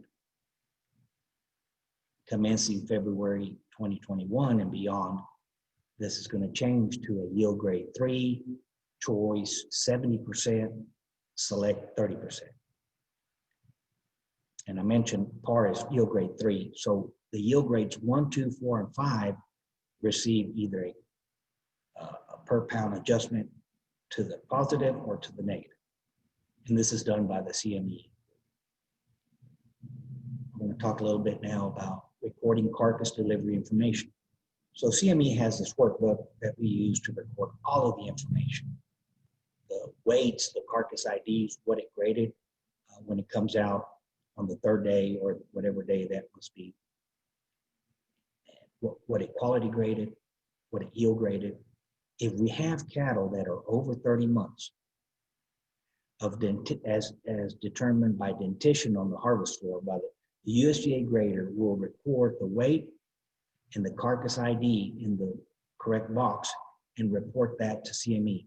These carcasses are not eligible for delivery. I'm going to talk a little bit about carcasses that exceed the skeletal requirement of D0 and do not grade prime, choice, select, or standard. These will also be noted and reported to CME. recording carcass deliveries on the dressing percent side. The dressing percent weight is automatically calculated as the dress weights for each carcasses are entered in the workbook. The dressing percent is automatically calculated based off the total live weight and the total carcass weight. For par delivery, 63% of the average hot yield is par. If over this number or under this number, an adjustment will be made by CME. Our final steps are after USDA graders have quality and yield graded the carcasses, we will submit all the documentation to CME. Records will be retained for further question or inquiries, and then the CME clearinghouse will release ownership to the law at that point. Okay, so that is my little portion of trying to explain what a carcass delivery looks like at a slaughter facility. Thank you guys for joining us, and hope this helpful bit of information to everybody involved.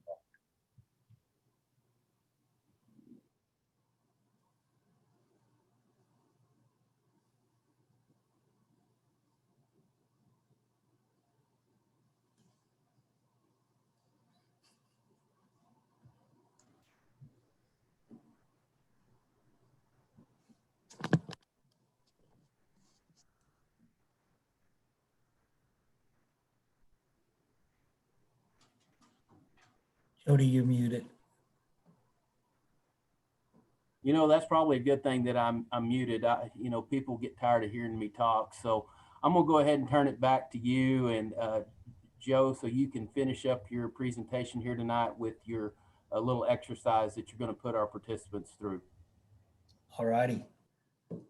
Okay, so we have a little short interactive session that we would like to get everybody to participate in. And it's just a couple of 4 questions on what the presentation was about. If I could get Miss Sarah to post our questions, she's gonna be running the slideshow on us. So who determines if a contract will be delivered on a carcass basis? The long, the short, USDA, or CME? We'll give you a couple seconds there to answer that, and then we will poll the responses, and Sarah will post those for us.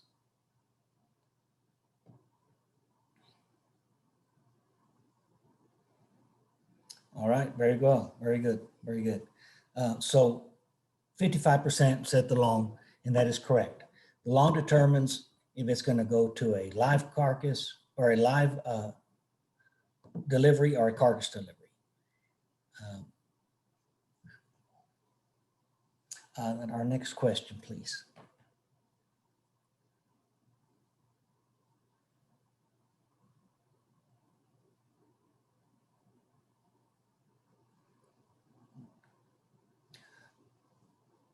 Okay, now the question will be, who determines if the delivery will be a small lot or a large lot? The long, the short, USDA, or CME?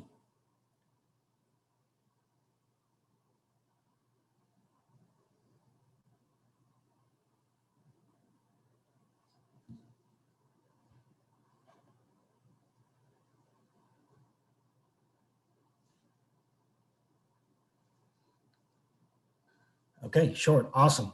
Everybody had their ears up, paying attention. Very good, very well, very well. Okay, the next 2 are, we talked a little bit about hump height and how we like to really pull these cattle on the front end when they're walking across the scale or walking off the truck, and tell the short, hey, I don't think this one's gonna pass. Let's go ahead and pull him, because once he hits the carcass side of this operation, it's just gonna dock you money. And if he has cattle, like most of them like to deliver with extra cattle, we can switch them out and it won't hurt him on the carcass side. So can I have a consensus of, will this cattle carcass be acceptable or not acceptable for delivery?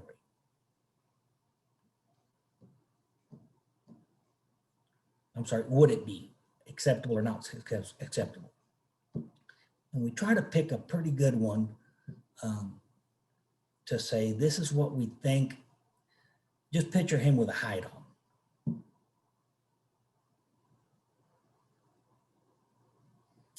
The requirement is 2 inches off the top line. So good. Okay, very well. So the answer is false. He exceeds the minimum requirement of 2 inches, and he would not be able to pass the requirement for hump height.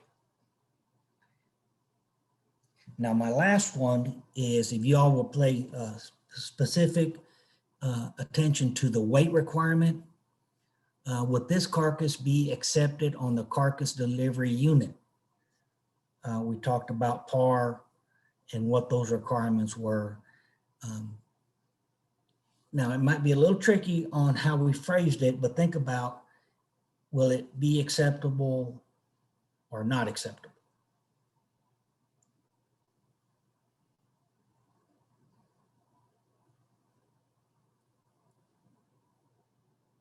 For the weight requirement.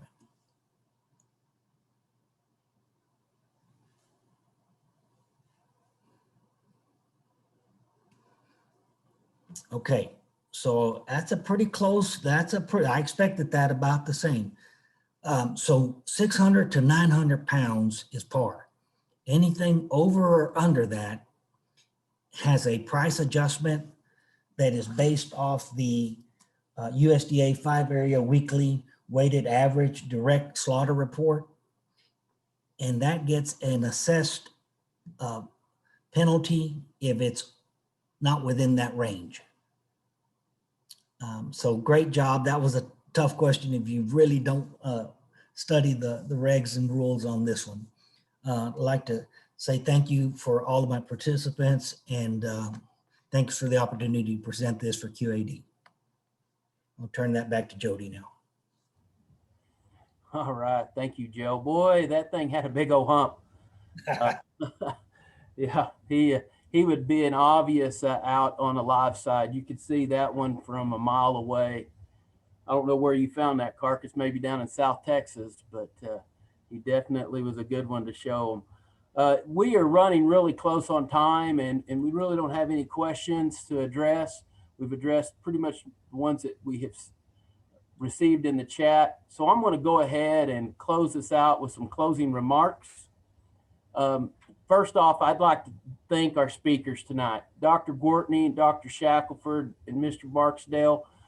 Your time and expertise has been this evening was greatly appreciated. And we really appreciate all of the work that all of our presenters through this series, from our friends at CME to our cattle carcass training centers at West Texas A&M University in Canyon, Texas, Colorado State University in Fort Collins, Colorado, and our friends and colleagues at USDA Meat Animal Research Center out in Clay Center, Nebraska. However, before we go, there is a few people that we need to recognize. This webinar series was a true team effort. First, I'd like to recognize our friends in the AMS Office of Public Affairs. These folks were responsible for developing the Cattle Carcass Training Center website, providing closed captioning, and Michelle has done an awesome job the whole time, all 4 series. I bet her fingers are hurting, mine would. They've taken these recordings and they've converted them to YouTube videos, and they've uploaded this material of all the sessions. So if you want to revisit some of these sessions, go to the cattle carcass training webinar and you will find them there. But however, before I close this thing out, there are 2 people, 2 very special people to me that I need to recognize. And I would ask if John Gallagher and Sarah Hernandez would please turn on their camera, because I think our folks out there need to see your faces. These folks, I cannot tell you enough. They are the ones that have been behind the scenes running the show. And I cannot thank them enough. It's truly been a team effort from Livestock and Poultry, a collaboration between other government agencies, and please give them a round of applause while you're there at home. I know they can hear it because I just can't thank them enough. Sarah, John, thank you. So before we go out, the last slide, you will notice there's a QR code up in the upper left-hand corner. If John would share his screen to show that slide, we would ask that you complete the survey. The information that we're receiving on these surveys, we're utilizing that information to establish a future webinar series. We have already received a couple of those. Be watching the cattle carcass training webinar as we announce those. And we have some really good information coming in on those surveys to help us make this a much better experience for you. So one last reminder, these were recorded. You can find them on the website. And until next time, I'd like to wish you a happy holiday. Be safe, take care, and good night.